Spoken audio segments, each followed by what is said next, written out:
وَلَقَدْ هَمَّتْ بِهِ وَهَمَّ بِهَا لَوْلَا أَن رَّأَىٰ بُرْهَانَ رَبِّهِ। কোরআন শরীফের মধ্যে সূরা ইউসুফের মধ্যে আল্লাহ রাব্বুল আলামিন দ্বার্থহীনভাবে বলতেছেন, ওয়ালাকাদ হাম্মাত বিহি, জুলাইখা হযরত ইউসুফ আলাইহিস সালামকে ফুসলালো, ধোঁকা দিতে চাচ্ছিল, তার দিকে আকৃষ্ট করার জন্য সে চেষ্টা করলো। ওয়া হাম্মা বিহা লাউলা আর রাআ বুরহান রাব্বি, হযরত ইউসুফ আলাইহিস সালাম ও জুলেখার প্রতি আকৃষ্ট হয়ে যাইতেছিলেন, ধোঁকাগ্রস্ত হয়ে যাইতেছিলেন। ঠিক সেই মুহূর্তে আর রাআ লাউলা আর রাআ বুরহান রাব্বি, যদি তিনি আল্লাহ রাব্বুল আলামিনের কাছে না প্রার্থনা করতেন এবং না চেষ্টা করতেন, তাহলে তিনিও সেই ধোঁকাগ্রস্ত হয়ে যাইতেন। তিনি চেষ্টা করছেন, আল্লাহ রাব্বুল আলামিনের কাছে চাইছেন, হে আল্লাহ, 7টা দরজা লক করা, আমি কিভাবে বাঁচবো? আমি তো চাই গুনাহ থেকে বাঁচতে। কিভাবে চাই? গুনাহ থেকে বাঁচতে চাই।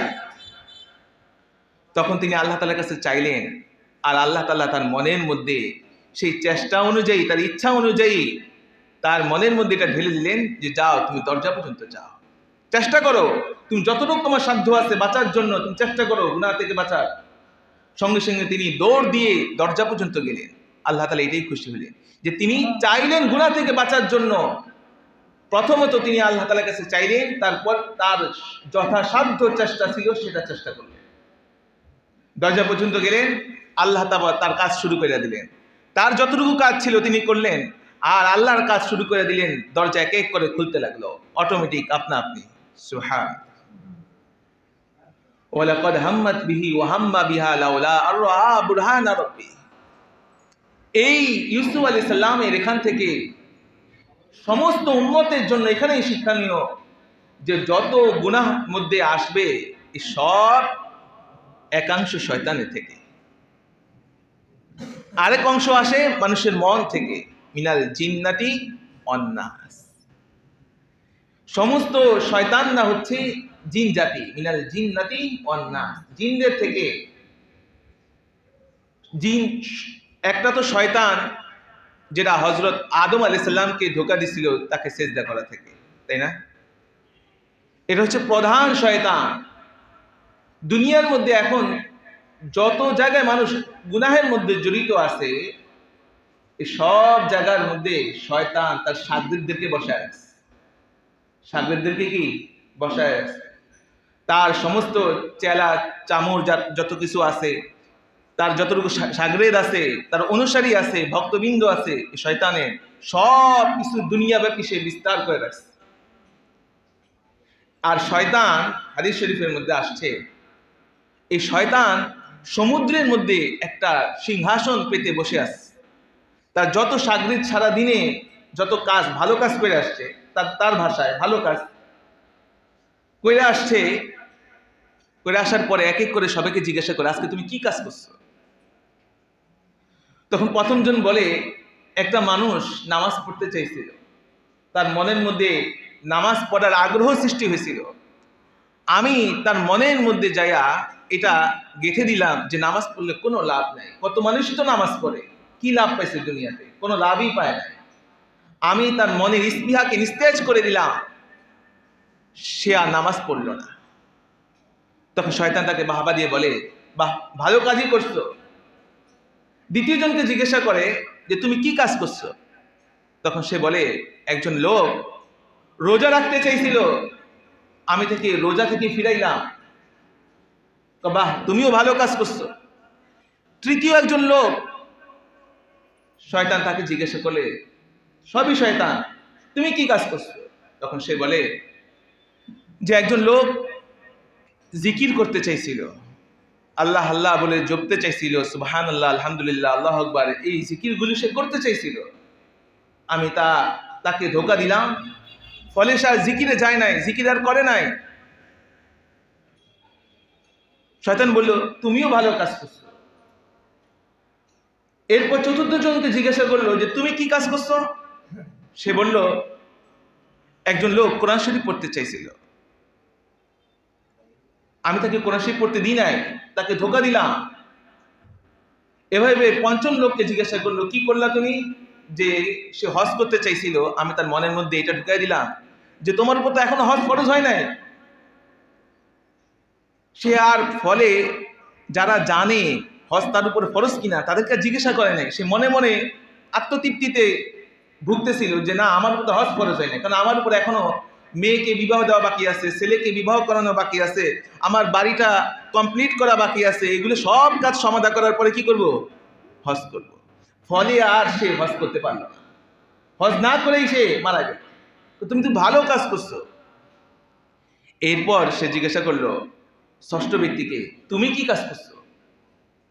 সে বলল যে একটা লোক দান সদকা করতে চাইছিল, জাকাত দিতে চাইছিল, তা আমি তার মনের মধ্যে এটা ঢুকাই দিলাম যদি তুমি জাকাত দাও, দান সদকা করো, তো তোমার সম্পদ হ্রাস পাবে, কমে যাবে। ফলে আর সে দান সদকা করলো না, জাকাতও দিল না।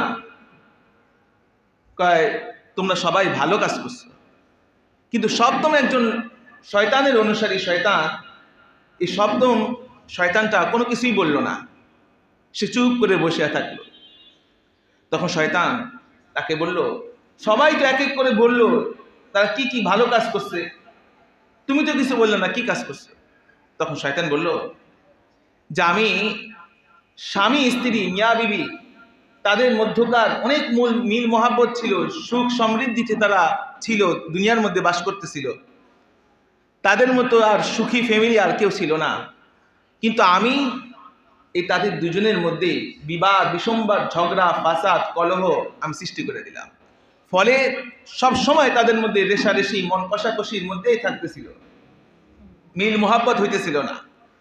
আমি এই দুইটা লোকের মাঝে, স্বামী স্ত্রীর মাঝে আমি বিভেদ সৃষ্টি করে দিলাম। ফলে তারা এক পর্যায়ে এমন ঘোর শত্রু হয়ে গেল যে তাদের দুজনের মধ্যে বিচ্ছেদ হয়ে গেল। তো শয়তান বলল, বাহ, তুমি সবচাইতে ভালো কাজ করছো। তাকে জড়া ধরলো, কোলাকুলি করলো, আরো তাদের সবার চেয়ে সে তাকে বাহবা দিল। তাহলে এই যে শয়তান, সে সমুদ্রের সিংহাসনের মধ্যে কি বসে আছে, আর মানুষকে বিভিন্নভাবে, বিভিন্ন উপায়ে, বিভিন্ন কৌশলে সে কি ধোঁকা দিতেছে। এই জন্য রাসূলুল্লাহ সাল্লাল্লাহু আলাইহি ওয়াসাল্লাম বলেছেন, ইন্নাশ শাইতানা মিনাল ইনসানি মাজরাদ দামি, ইন্নাশ শাইতানা মিনাল ইনসানি মাজরাদ দামি, যে শয়তান মানুষের রক্তনালীর মধ্যে, শিরায় উপশিরার মধ্যে চলাচল করতে পারে, এই ক্ষমতা আমি আল্লাহ রাব্বুল আলামিন শয়তান এবং শয়তানের অনুসারী শয়তানদেরকে আমি দিয়ে দিছি। শয়তানের এত ক্ষমতা আল্লাহ রাব্বুল আলামিন দিয়ে দিচ্ছেন। এখন আমরা ভাবতেছি, আল্লাহ, শয়তানের কাছে তো আমরা পরাজিত, এত এত শক্তি তার, তাহলে আমরা কিভাবে তার থেকে বাঁচব? এর পরক্ষণে আবার কোরআন শরীফে আল্লাহ রাব্বুল আলামিন বলে দিচ্ছেন, ইন্না ইবাদি লাইসা লাকা আলাইহিম সুলতান, ইন্না ইবাদি লাইসা লাকা আলাইহিম সুলতান। ও দুনিয়ার মানুষ, শুনে রাখো, তোমরা ঘাবড়ানোর কোনো কারণ নাই। শয়তানকে এত শক্তি এবং ক্ষমতা দেওয়ার পরেও যারা আমার নেক বান্দা, নেক পথে চলতে চায়, আমার কাছে সব সময় নেক পথে চাওয়ার, নেক পথে থাকার জন্য চেষ্টা করে এবং আমার কাছে চায়, হেদায়েত চায়, এই সমস্ত নেক বান্দার উপরে শয়তানের কোনো কর্তৃত্ব নাই, শয়তানের কোনো বিন্দুমাত্র কর্তৃত্ব নাই। তারা সব সময় ভালো কাজে চলবে। তো তাদের উপরে যদি কোনো শয়তান কোনো সময় বিপদগামী করতে চায়, তখন তারা আল্লাহ রাব্বুল আলামিনের কাছে প্রার্থনা করে, হে আল্লাহ, আমি তো ধোঁকাগ্রস্ত, আমাকে বাঁচাও। তখন আমি তাদেরকে সেই ধোঁকা থেকে, সেই গুনাহের পরিবেশ থেকে তাদেরকে আমি বাঁচানোর জন্য সর্বাত্মকভাবে একরাম। পর্দার আড়ালে মা ও বোনেরা, আসসালামু আলাইকুম ওয়া রাহমাতুল্লাহি ওয়া বারাকাতুহু। আল্লাহ রাব্বুল আলামিনের কাছে লাখো কোটি শুকরিয়া যে তিনি আমাদেরকে অসংখ্য অগণিত নিয়ামতের মধ্যে অন্যতম একটা নিয়ামত, সুস্থতার মতো গনিমত তিনি আমাদেরকে দান করে তার মহামান্য হুকুম আদায় করার উদ্দেশ্যে পৃথিবীর মধ্যে সবচাইতে পবিত্রতম জায়গা মসজিদের মধ্যে আমরা সঠিক সময়ে উপনীত হতে পেরেছি। এই জন্য শুকরিয়া তার অন্তরের অন্তঃস্থল থেকে একটিবার বলি আলহামদুলিল্লাহ। আজকে আমরা আলোচনা করব এবং শুনব শয়তানের কুমন্ত্রণা থেকে বাঁচার উপায়। কিভাবে আমরা শয়তানকে চিনব, শয়তান থেকে কিভাবে আমরা বাঁচব, তাই না? সূরা নাস যদি কেউ তেলাওয়াত করে অর্থসহ, এটার দিকে যদি কেউ লক্ষ্য করে, তাহলেই সে বুঝতে পারবে কিছুটা হইলেও যে শয়তান আমাদেরকে কিভাবে কুমন্ত্রণা দেয়, ওয়াসওয়াসা দেয়। অনেক মানুষ নেক শুরুতে শয়তানের কাছে ধোঁকাগ্রস্ত হয়ে যায়, আর অনেকে গুনাহের শুরুতে শয়তানের কাছে কি ধোঁকা খায়, তাই না? দুইভাবেই খায়। কাউকে দেখাচ্ছে যেটা ভালো কাজ, সেটা ভালো মনে করেই গুনাহ করতেছে, আর কেউ গুনাহকে গুনাহ মনে করেই কি গুনাহ করতেছে। শয়তানকে আমরা দেখতে পাই না, কিন্তু শয়তানের কাজ আমাদের দ্বারাই হচ্ছে। এই জন্য কোরআন শরীফের মধ্যে আল্লাহ রাব্বুল আলামিন জাল্লা জালালুহু আম্মা নাওয়ানুহু তিনি বলতেছেন, কুল আউযু বিরাব্বিন নাস, হে নবী আপনি বলে দিন, সকলকে জানায়া দেন, আপনার উম্মতদেরকে, আমি মানুষের রব যে আল্লাহ রাব্বুল আলামিনের কাছে আশ্রয় প্রার্থনা করতেছি। মানুষের রব, তো মানুষের দিক রব বলছেন আল্লাহ রাব্বুল আলামিন, এর দ্বারা বুঝাইতেছেন যে মানুষ কার কাছে পানাহ চাইবে? আল্লাহ রাব্বুল আলামিনের কাছে। সমস্ত বিপদে আপদে, সুখে দুঃখে, পেরেশানিতে সবার আগে সে আল্লাহ রাব্বুল আলামিনের কাছে পানাহ চাইবে। মালিকিন নাস, মানুষেরও তিনি মালিক সব কিছুর। আমরা কত কিছুর গর্ব করি, আমি অমুক কিছুর মালিক, আমি সমুক কিছুর মালিক, তাই না? এটা নিয়ে মানুষের মধ্যে প্রাউড ফিল হয়। তো সেই দিকেও আল্লাহ রাব্বুল আলামিন লক্ষ্য করে বলতেছেন যে না, সব কিছুর মালিককে আল্লাহ রাব্বুল আলামিন, ইলাহিন নাস। এবং তিনি ইবাদতের, মানুষের যে ইবাদত করবে, কার করবে? আল্লাহ রাব্বুল আলামিনের। সে মানুষের ইবাদতেরও মালিক, ক্ষমতাধর, সেটা হচ্ছে আল্লাহ রাব্বুল আলামিন। এরপরে 3 আয়াত যাওয়ার পরে আল্লাহ রাব্বুল আলামিন বলতেছেন, মিন শাররিল ওয়াসওয়াসিল খান্নাস, আল্লাহ যে সব কিছুর মালিক, ইবাদতের মালিক, মানুষের মালিক, এবং সাথে সাথে তিনি যে মানুষের রব, এটা বুঝতে গেলে মানুষের অনেকে ধোঁকাগ্রস্ত খাইতে পারে, ধোঁকার মধ্যে পড়তে পারে। এই জন্য বলছেন মিন শাররিল ওয়াসওয়াসিল খান্নাস, শয়তান যে মানুষকে কুমন্ত্রণা দেয়, মিন শাররিল ওয়াসওয়াসিল খান্নাস, সেই শয়তানের কুমন্ত্রণা থেকে আমি আল্লাহ রাব্বুল আলামিনের কাছে কি পানাহ চাই। শয়তান দিবে কুমন্ত্রণা। মানুষ বুঝতে পারে যে শয়তানে কুমন্ত্রণা দেয়, কিভাবে বুঝবে? শয়তানে দেখ আর মানুষের নফস কুমন্ত্রণা দেখ, যেভাবেই দেখ, কিন্তু এটার কার্যক্ষেত্র নির্বাহ করে কে? মানুষ। বাহ্যিক দৃষ্টিতে সে শয়তানকে বুঝতে পারে না যে শয়তান ধোঁকা দিচ্ছে। নফস, মানুষের মন যে তাকে ধোঁকা দিচ্ছে, তার নিজে যে মনের দ্বারা পরিচালিত হইতেছে, সেটাও সে বুঝতে পারে না। এই জন্য সব কিছুর আগে যে সে যদি চিন্তা করে যে আমি যে কাজটায় যাচ্ছি, যে কাজটা করতে যাচ্ছি, এটা কি আল্লাহ প্রদত্ত, আল্লাহ খুশি, নাকি আল্লাহ নারাজি? এটা কি শয়তানের কাজ নাকি আল্লাহর কাজ?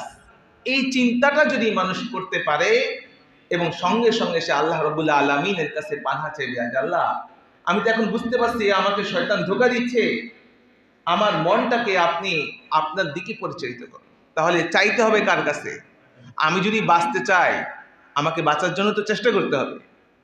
আমি পড়ে গেলাম আগুনের স্তূপের মধ্যে, লেলিহান আগুন, অগ্নিশিখা, তার মধ্যে আমি পড়ে গেলাম, আমি বুঝতে পারলাম, তখন আমাকে বাঁচার জন্য চিৎকার করতে হবে না যে আমাকে বাঁচান? তো ঠিক তেমনই ভাবে পানির মধ্যে কেউ ডুবে মরে, তখন সে বাঁচার জন্য আর্তচিৎকার করে। আগুনের মধ্যে পড়ে গেলেও সে বাঁচার জন্য আর্তচিৎকার করে। সে বুঝতে পারছে যে আমি এখন কি বিপদগ্রস্ত, ঠিক তেমনি গুনাহের মধ্যে যদি কেউ জড়ায়া যায়, গুনার দিকে পরিচালনা করেই হচ্ছে শয়তান। তখন যদি সে বুঝতে পারে যে আমি গুনাহের বিপদের মধ্যে পড়ে গেছি, তখন সে চিৎকার করলে আল্লাহ তাআলার কাছে চাইবে যে আল্লাহ আমাকে এই গুনাহ থেকে বাঁচান। প্রথম কাজ হচ্ছে সে আল্লাহ তাআলার কাছে চাইবে যে আল্লাহ আমাকে গুনাহ থেকে বাঁচান।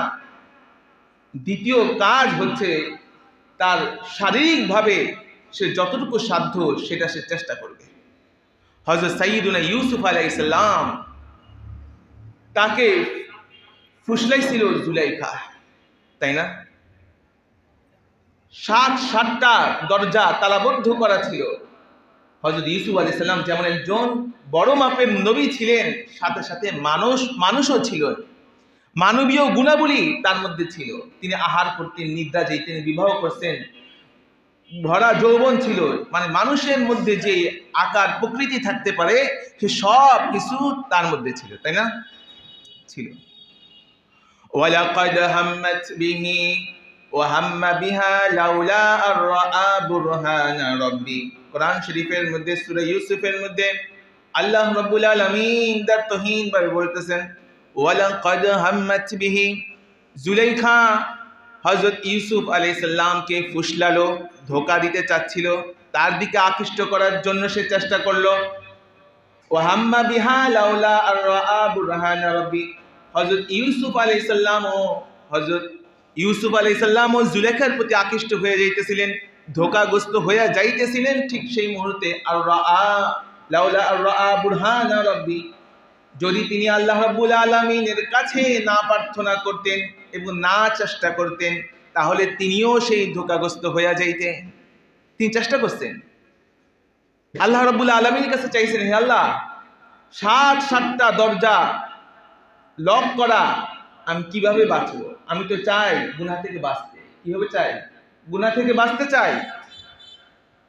তখন তিনি আল্লাহ তাআলার কাছে চাইলেন, আর আল্লাহ তাআলা তার মনের মধ্যে সেই চেষ্টা অনুযায়ী, তার ইচ্ছা অনুযায়ী তার মনের মধ্যে এটা ঢেলে দিলেন যে যাও, তুমি দরজা পর্যন্ত যাও, চেষ্টা করো, তুমি যতটুকু তোমার সাধ্য আছে বাঁচার জন্য তুমি চেষ্টা করো গুনাহ থেকে বাঁচার। সঙ্গে সঙ্গে তিনি দৌড় দিয়ে দরজা পর্যন্ত গেলেন। আল্লাহ তাআলা এটাই খুশি হলেন যে তিনি চাইলেন গুনাহ থেকে বাঁচার জন্য। প্রথমত তিনি আল্লাহ তাআলার কাছে চাইলেন, তারপর তার যথাসাধ্য চেষ্টা ছিল সেটা চেষ্টা করলেন। দরজা পর্যন্ত গেলেন, আল্লাহ তাআলা তার কাজ শুরু করে দিলেন। তার যতটুকু কাজ ছিল তিনি করলেন, আর আল্লাহর কাজ শুরু করে দিলেন। দরজা এক এক করে খুলতে লাগলো, অটোমেটিক, আপনা আপনি। সুবহান। ওয়ালাকাদ হাম্মাত বিহি ওয়া হাম্মা বিহা লাউলা আর রাআ বুরহানা রাব্বি। এই ইউসুফ আলাইহিস সালামের এখান থেকে সমস্ত উম্মতের জন্য এখানেই শিক্ষণীয় যে যত গুনাহ মধ্যে আসবে এই সব একাংশ শয়তানের থেকে, আরেক অংশ আসে মানুষের মন থেকে, মিনাল জিন্নাতি ওয়ান নাস। সমস্ত শয়তানরা হচ্ছে জিন জাতি, মিনাল জিন্নাতি ওয়ান নাস, জিনদের থেকে। জিন একটা তো শয়তান যেটা হযরত আদম আলাইহিস সালামকে ধোঁকা দিছিল তাকে সিজদা করা থেকে, তাই না? এটা হচ্ছে প্রধান শয়তান। দুনিয়ার মধ্যে এখন যত জায়গায় মানুষ গুনাহের মধ্যে জড়িত আছে, এই সব জায়গার মধ্যে শয়তান তার শাগিরদেরকে বসায় আছে। শাগিরদেরকে কি বসায় আছে? তার সমস্ত চেলা চামর যত কিছু আছে, তার যতটুকু শাগরেদ আছে, তার অনুসারী আছে, ভক্তবৃন্দ আছে, শয়তানের সব কিছু দুনিয়াব্যাপী সে বিস্তার করে রাখছে। আর শয়তান, হাদিস শরীফের মধ্যে আসছে, এই শয়তান সমুদ্রের মধ্যে একটা সিংহাসন পেতে বসে আছে। তার যত শাগরিদ সারা দিনে যত কাজ, ভালো কাজ করে আসছে, তার ভাষায় ভালো কাজ করে আসছে, করে আসার পরে এক এক করে সবাইকে জিজ্ঞাসা করে, আজকে তুমি কি কাজ করছো? তখন প্রথমজন বলে, একটা মানুষ নামাজ পড়তে চাইছিল, তার মনের মধ্যে নামাজ পড়ার আগ্রহ সৃষ্টি হয়েছিল। আমি তার মনের মধ্যে যাইয়া এটা গেঁথে দিলাম যে নামাজ পড়লে কোনো লাভ নাই। কত মানুষই তো নামাজ পড়ে, কি লাভ পাইছে দুনিয়াতে? কোনো লাভই পায় না। আমি তার মনের স্পৃহাকে নিস্তেজ করে দিলাম, সে আর নামাজ পড়ল না। তখন শয়তান তাকে বাহবা দিয়ে বলে, বাহ, ভালো কাজই করছো। দ্বিতীয় জনকে জিজ্ঞাসা করে যে তুমি কি কাজ করছো? তখন সে বলে, একজন লোক রোজা রাখতে চাইছিল, আমি থেকে রোজা থেকে ফিরাইলাম। বাহ, তুমিও ভালো কাজ করছো। তৃতীয় একজন লোক, শয়তান তাকে জিজ্ঞাসা করলে, সবই শয়তান, তুমি কি কাজ করছো? তখন সে বলে যে একজন লোক জিকির করতে চাইছিল, আল্লাহ আল্লাহ বলে জপতে চাইছিল, সুবহানাল্লাহ, আলহামদুলিল্লাহ, আল্লাহু আকবার, এই জিকিরগুলো সে করতে চাইছিল। আমি তাকে ধোঁকা দিলাম, ফলে সে আর জিকিরে যায় নাই, জিকির আর করে নাই। শয়তান বলল, তুমিও ভালো কাজ করছো। এরপর চতুর্থ জনকে জিজ্ঞাসা করলো যে তুমি কি কাজ করছো? সে বলল, একজন লোক কোরআন শরীফ পড়তে চাইছিল, আমি তাকে কোরআন শরীফ পড়তে দিই নাই, তাকে ধোঁকা দিলাম।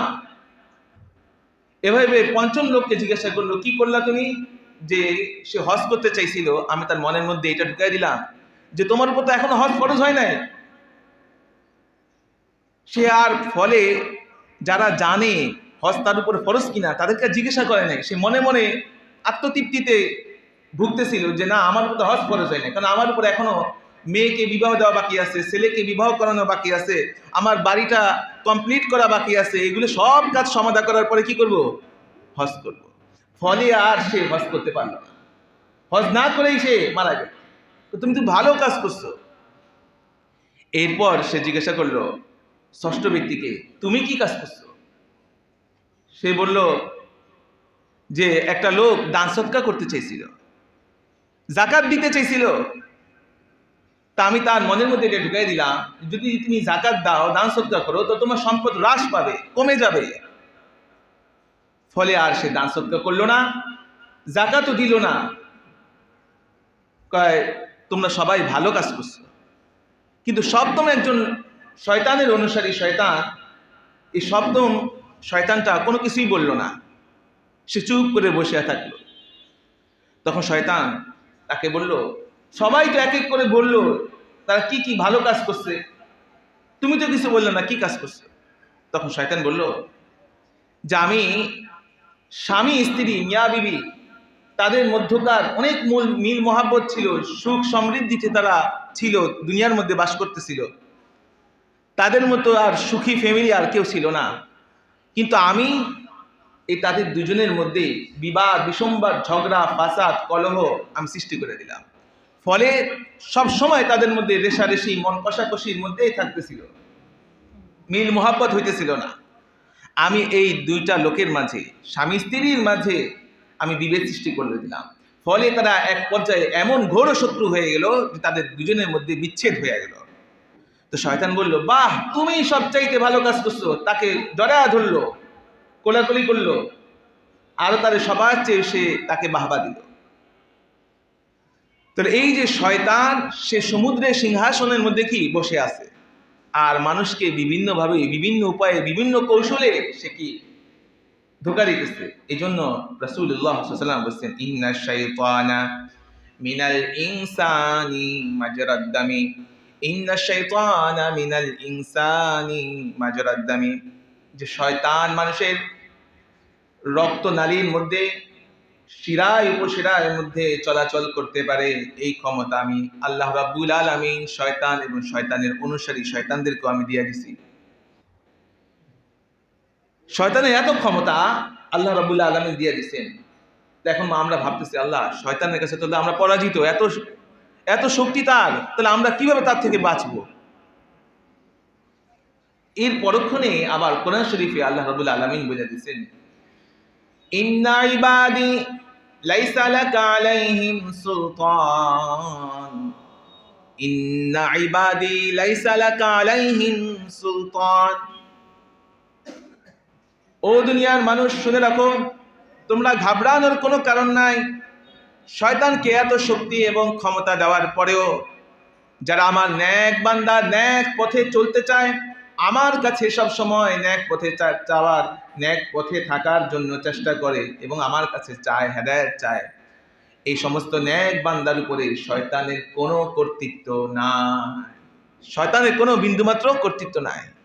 তারা সব সময় ভালো কাজে চলবে, তো তাদের উপরে যদি কোনো শয়তান কোনো সময় বিপদগামী করতে চায়, তখন তারা আল্লাহ রাব্বুল আলামিনের কাছে প্রার্থনা করে, হে আল্লাহ, আমি তো ধোঁকাগ্রস্ত, আমাকে বাঁচাও। তখন আমি তাদেরকে সেই ধোঁকা থেকে, সেই গুনাহের পরিবেশ থেকে তাদেরকে আমি বাঁচানোর জন্য সর্বাত্মকভাবে কি আমি সচেষ্ট থাকি। মিনাল জিন্নাতি ওয়ান নাস, যে প্রত্যেকটা মানুষ কি চাইবে, যে জিন শয়তান আছে, মানুষ শয়তান, এর থেকে আমি আল্লাহ রাব্বুল আলামিনের কাছে পানাহ চাই। জিনরাও যেমন নাকি শয়তান, মানুষদেরকে ক্ষতি করতে পারে, ধোঁকা দিতে পারে, গুনাহের দিকে ধাবিত করতে পারে, ঠিক তেমনই ভাবে মানুষ শয়তান বলতে আমি নিজেই। আমার মন, প্রত্যেকটা মানুষের মন সবার আগে খারাপ কাজের দিকে কি ধাবিত হয়। এই মনটাকে কনভার্ট করতে হবে কোন দিকে? ভালো কাজের দিকে, ঠিক না? প্রত্যেকটা মানুষ তার কাছে এক একটা শয়তান আছে। সাহাবায়ে কেরাম প্রশ্ন করলেন, ইয়া রাসূলুল্লাহ, প্রত্যেকটা মানুষের কাছে যদি এক একটা শয়তান থাকে, আপনি তো মানুষ, আপনি মানুষ না? রাসূলুল্লাহ সাল্লাল্লাহু আলাইহি ওয়াসাল্লামও তো মানুষ, আপনি যদি মানুষ হয়ে থাকেন, আপনার কাছেও কিন্তু শয়তান আছে, এক একটা শয়তান। তো রাসূল সাল্লাল্লাহু আলাইহি ওয়াসাল্লাম মুস্কি হেসে দিয়ে বললেন, শুনে রাখো, আমারও একটা শয়তান আছে, তবে আমার শয়তানটা মুসলমান হয়ে গেছে। আল্লাহু আকবার। আমার শয়তানটা আমার কাছে আত্মসমর্পণ করছে, মুসলমান হয়ে গেছে, ফলে সে আর আমাকে ধোঁকা দিতে পারে না। ধোঁকা দিতে কি পারে না, আমার শয়তানটা মুসলমান হয়ে গেছে। কারণ শয়তান, সমস্ত শয়তান কার কোন জাতি? জিন জাতি। মিনাল জিন্নাতি ওয়ান নাস, জিনদের থেকে, জিন শয়তানদের থেকে এবং মানুষ শয়তান থেকে আমি আল্লাহ রাব্বুল আলামিনের কাছে আশ্রয় প্রার্থনা করি। এটা চাইতে বলছেন। যদি যে ব্যক্তি শয়তান থেকে বাঁচতে চায়, সে সব সময় কি সূরা নাস পড়বে। রাসূলুল্লাহ সাল্লাল্লাহু আলাইহি সাল্লাম সবসময় তার আমল ছিল, জীবনভর আমল ছিল, শোয়ার সময় 3 বার সূরা ইখলাস, 3 বার সূরা ফালাক, 3 বার সূরা নাস পড়ে এভাবে নিয়ে কুদিয়ে হাতের মধ্যে কপাল থেকে নিয়ে শুরু করে পায়ের একদম বৃদ্ধাঙ্গুলি পর্যন্ত, কনিষ্ঠাঙ্গুলি পর্যন্ত তিনি ছুঁয়ে দিতেন, বুলিয়ে দিতেন। নিরাপদ হয়ে গেল সমস্ত জাদু বান টোনা থেকে, সমস্ত শয়তানের ওয়াসওয়াসা থেকে, কুমন্ত্রণা থেকে সে রাতভর নিরাপদ। আল্লাহু আকবার। এই আমলটা রাসূলুল্লাহ সাল্লাল্লাহু আলাইহি ওয়াসাল্লামের জীবনভর ছিল। আমরা প্রত্যেকেই কি শোয়ার সময় এই আমলটা করতে পারি না? করতে পারি কিনা? সূরা নাস, সূরা ফালাক 3 বার পড়ে আমরা আমাদের সারা শরীরের মধ্যে দম দিয়ে দিব, ফু দিয়ে দিব। জীবনভর রাসূল সাল্লাল্লাহু আলাইহি ওয়াসাল্লামের এই আমল ছিল। মা আয়েশা সিদ্দিকা রাদিয়াল্লাহু তাআলা আনহা বলেন যে রাসূল সাল্লাল্লাহু আলাইহি ওয়াসাল্লাম যখন জীবনভর এই অবস্থা ছিল, যখন তিনি মৃত্যু শয্যাশায়ী হলেন, এতটুকু শক্তি পাইতেছিলেন না যে তিনি হাতের মধ্যে ফু দিয়ে সারা শরীরের মধ্যে কি দিবেন, বুলিয়ে দিবেন, এতটুকু শক্তি পাইতেছিলেন না, শয্যাশায়ী ছিলেন। তখন আমি সূরা ফালাক নাস পড়ে ভাবতেছিলাম যে আমি কি আমার হাত দিয়ে সারা শরীরের মধ্যে রাসূলুল্লাহ সাল্লাল্লাহু আলাইহি ওয়াসাল্লামের শরীরের মধ্যে মুছে দিব। পরক্ষণে আমার খেয়াল আসলো, আমার হাতের চেয়ে রাসূল সাল্লাল্লাহু আলাইহি ওয়াসাল্লামের হাত সবচাইতে কি বরকতপূর্ণ। আমার হাত কোথায় আর রাসূলুল্লাহ সাল্লাল্লাহু আলাইহি ওয়াসাল্লামের হাত কোথায়, এটা মনে আসতেই আমি সঙ্গে সঙ্গে রাসূল সাল্লাল্লাহু আলাইহি ওয়াসাল্লাম যেহেতু শক্তি পাইতেছিলেন না, হাত ধরে তার যতটুকু যায় অতটুকু আমি কি বুলিয়ে দিলাম। তো এর থেকে বোঝা যায় যে সূরা ফালাক এবং সূরা নাস এর গুরুত্ব খুবই অপরিসীম। রাসূলুল্লাহ মৃত্যুশয্যাশায়ী এই সময়ও সূরা নাস আর সূরা ফালাক পড়া ছাড়েন নাই। প্রত্যেক দিন শোয়ার সময় 3 বার করে তিনি পড়তেন আর দম দিতেন সারা শরীরের মধ্যে। এভাবে শয়তান আমাদেরকে মোহগ্রস্ত করে রাখছে। কারণ প্রত্যেকটা মানুষ স্বভাবজাত, অকলিকাল ইনসানু দাঈফা, প্রত্যেকটা মানুষ স্বভাবজাত নিষিদ্ধ কাজের প্রতি একটা ঝোঁক বেশি। কিসে বেশি? ঝোঁক বেশি। দেখবেন যেই বাচ্চাটাকে, যে শিশুটাকে, যে মানুষটাকে আপনি বলবেন এটা করো না, সে ওইটার দিকে কি বেশি ধাবিত হয়, ঠিক কিনা? নিষেধ করলো কেন? নিশ্চয়ই এর মধ্যে কিছু আছে। শুধু এই যুগে না, রাসূল সাল্লাল্লাহু আলাইহি ওয়াসাল্লামের যুগেও এমন অবস্থা হয়েছে। কাফেররা মানা করছে ওইদিকে যায় না, ওইদিকে একজন পাগল পোলা বলতেছে। তো সমস্ত অনাগত মানুষ, বিদেশি মানুষ, তারা রাসূল সাল্লাল্লাহু আলাইহি ওয়াসাল্লামের কথার দিকে কি ধাবিত হয়েছে, যে কেন নিষেধ করলো, দেখি তো ওই কথাটা শুনি, তাই না? এই যে এত মানুষ, আমরা বারবার কত গুনাহের কথা বলতেছি, কিন্তু গুনাহ মানুষ তারপরেও কি করে যাইতেছে, তাই না? মানুষ করে যাইতেছে কেন? মানুষের মধ্যে সেই চিন্তা শক্তি, অনুভূতি শক্তি এখনো সেভাবে আসে না। যতদিন পর্যন্ত ফজর নামাজের মধ্যে জুম্মার মতো মানুষ না হবে, ততদিন পর্যন্ত আমরা সফল হতে পারবো না। ফজরের নামাজের মধ্যে যদি এই যে জুম্মার নামাজের মধ্যে আমরা যে ভরপুর মানুষ, এরকম ভরপুর যতদিন পর্যন্ত আমরা না হইতে পারবো, ততদিন পর্যন্ত আমরা সফল কাম হতে পারবো। তাহলে আমরা সফলতা চাই কিনা সেটাই দেখার বিষয়। শয়তান আমাদেরকে নানাভাবে ধোঁকা দেয়, ধোঁকা দিয়ে যাচ্ছে বিভিন্ন নামে, বিভিন্ন নামে। আগে একটা প্রতিষ্ঠান খুললে, ব্যবসায়িক প্রতিষ্ঠান হোক, শিক্ষালয় হোক, যেই প্রতিষ্ঠান হোক, দোকানপাট হোক, সেখানে দোয়া দুরুদ পড়ে আপনার কি করা হইতো, সেই প্রতিষ্ঠানটা খোলা হইতো। এখন আমরা এত আধুনিক হয়েছি, পায়রা উড়াইয়া, বেলুন ফুটাইয়া, ফানুস উড়াইয়া, আবার একটু যদি আলটা মডার্ন হয়, নাচ গান কইরা সেটাই সেই প্রতিষ্ঠানকে উদ্বোধন করা হয়, ঠিক কিনা? তো এটা যে শয়তানের দিকে আমরা ধাবিত হইতেছি, কনভার্ট হইতেছি, সেদিকে আমাদের চিন্তা শক্তি এনে।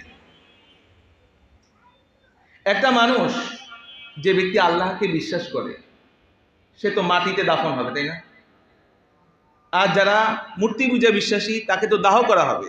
আর যে ব্যক্তি কোনো কিছুতেই বিশ্বাসী না, তাহলে তো তাকে দাফনও করা হবে না, দাহ করা হবে না। সে কোনো বিশ্বাস নিয়েই তো মারা যায় নাই। কিন্তু আমরা দেখতে পাই, যেই মানুষটাকে বলা হয় নাস্তিক, সব সময় সে বলছে আজানের সুর তার কাছে কুকুরের সুরের চেয়ে খারাপ লাগে। নাউজুবিল্লাহ বলবেন না?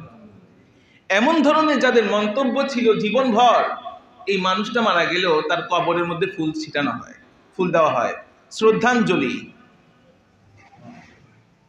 তোর দিলে কি লাভ হবে? এই ফুলটা যদি আমি দিই, তার কবরের মধ্যে শ্রদ্ধাঞ্জলি দিই, তাহলে এই লোকটার কি লাভ হবে? সে তো বিশ্বাসই করে না, সে তো শেষ। সে তো মনে করে মরার সাথে সাথে সব কিছু শেষ। আর যদি সে বিশ্বাসী হইয়া থাকে, মুমিন হইয়া থাকে, তাহলে তার ফুল দিলে কি লাভ হবে? তাহলে তার ধর্ম অনুযায়ী তাকে যথাযোগ্য সম্মান দিতে হবে, তাই না?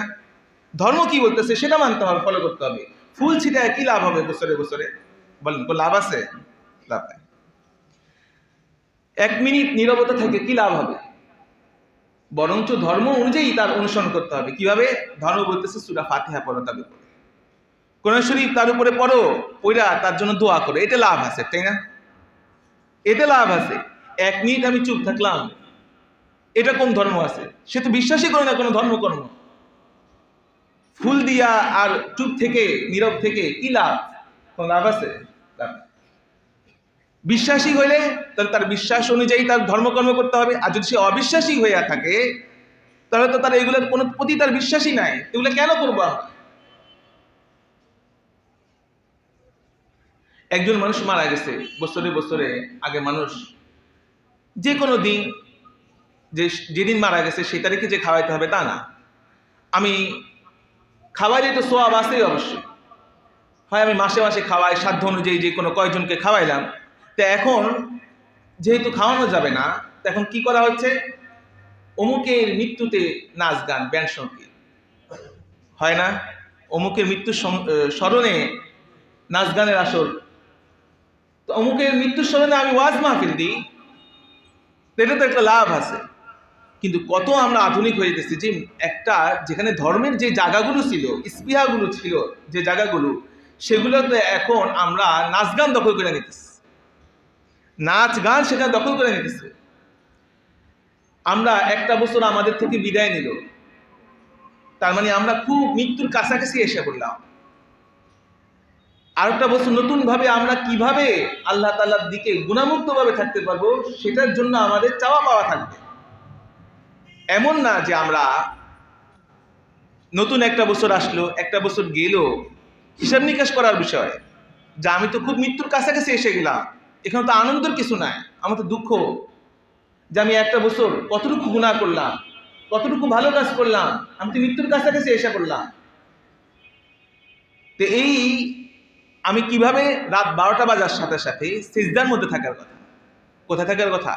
সিজদার মধ্যে থাকার কথা। সেখানে এই 31st নাইট 31শে ডিসেম্বর প্রতি বছর আমরা কার অনুসরণে, কোন ধর্ম, কোন সংস্কৃতি সভ্যতার অনুসরণে আমি এখানে অকাতরে টাকা খরচ করছি, ফানুস উড়াচ্ছি। অনেকে দেখা যায় কি করে, মদ্যপান করে, সারা রাত ধরে তাল বেতাল হইয়া। আপনি প্রত্যেক বছর দেখবেন 1 জানুয়ারিতে পেপার খুললেই দেখবেন, পেপার খোলার পরে দেখবেন 4-5 জন ট্রাকের তলে গাড়ির নিচে পড়ে কি মারা গেছে, কি তাল হইয়া বেতাল হইয়া মাতাল হইয়া মারা গেছে সে। তাহলে এই যে গুনাহের মধ্য দিয়ে আমি গুনাহের একটা সুযোগ পেয়ে গেলাম যে প্রত্যেকটা বছর 31শে ডিসেম্বর আসা মাত্রই রাত 12টা বাজে রাতভর আমি গুনাহ করব। নাইট ক্লাব হবে, নারী থাকবে, গান থাকবে, মদ থাকবে, এটা তো এক শ্রেণী মানুষ করে।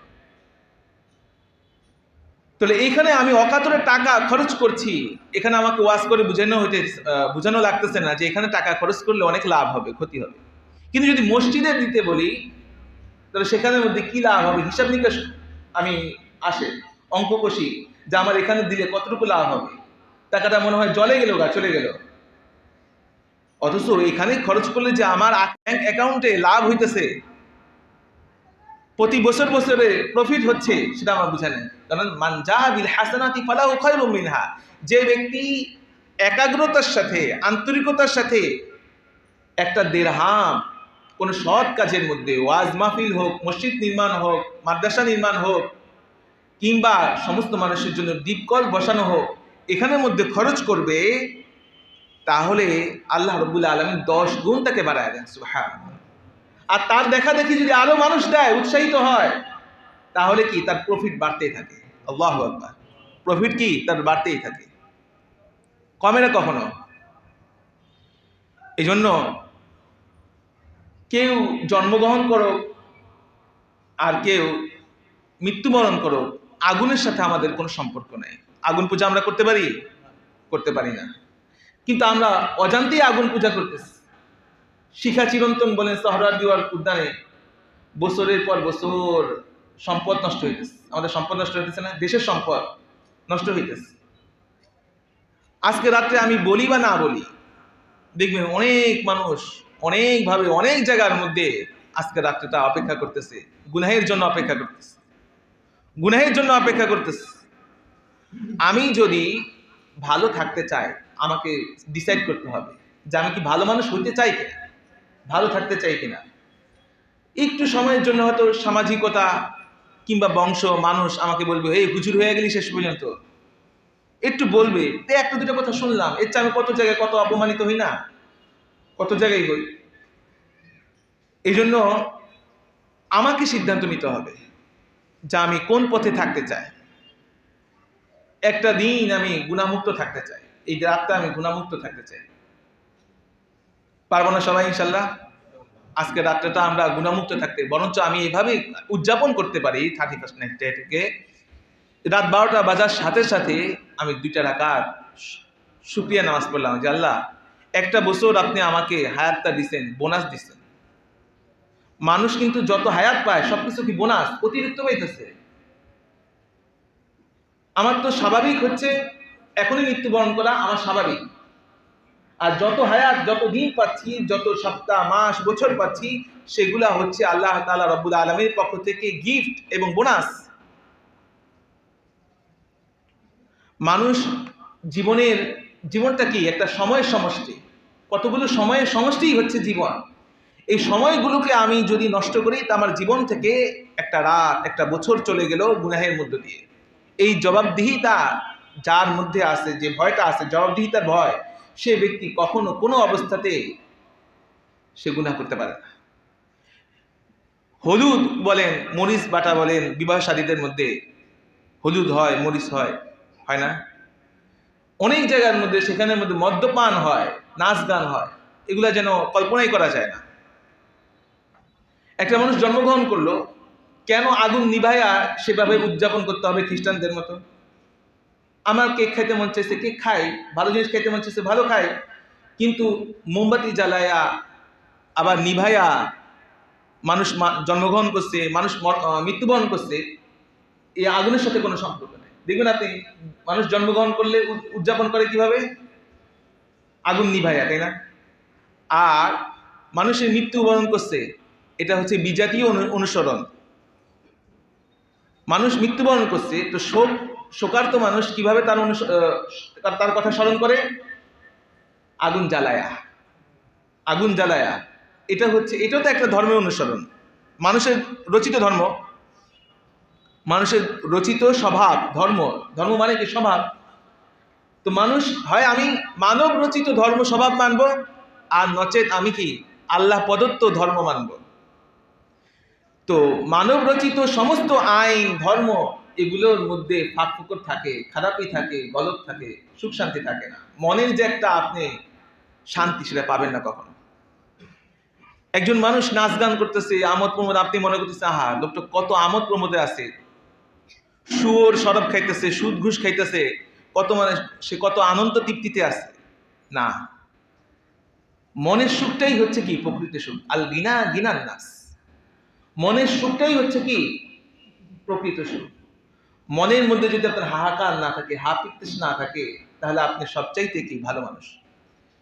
আগে মানুষ এভাবে আগুন নিভায়া জন্ম উদযাপন করতো। এই যে একটু আগে দেখে আসলাম, একটা ছেলেরে রাজপথের মধ্যে পিলারের মধ্যে বেঁধে হাতের পিছনের দিকে দিয়ে হাত বেঁধে চোরের মতো শাস্তি দেওয়া হইতেছে।